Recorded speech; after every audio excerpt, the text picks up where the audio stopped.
Hello mga ka-input! Nandito nga pala tayo sa sementeryo upang dalawin yung dalawang taong sobrang mahalaga sa akin. At yun yung nanay at tatay ko.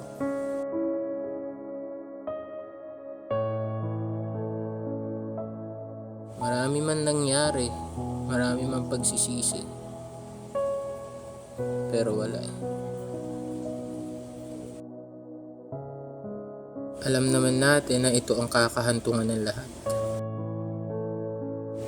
Kaya kayo, habang kasama nyo pa yung nanay at tatay nyo, pahalagahan nyo yung oras na nandyan pa sila. Dahil isa lang ang buhay ng tao, huwag mong sayangin yung natitirang oras nila. Kaya ikaw mismo na nakapanood ng bidyong kong to, isipin mo na kung saan mo sila igagala or kung saan sila mas magiging masaya na kasama ninyo ang isa't isa.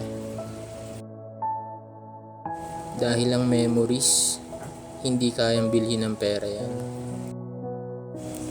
Kusa yan na tumatatak sa utak ng tao. At kung mawawala man sila, yan yung huling maaalala nila bago pa sila mawalan ng hininga.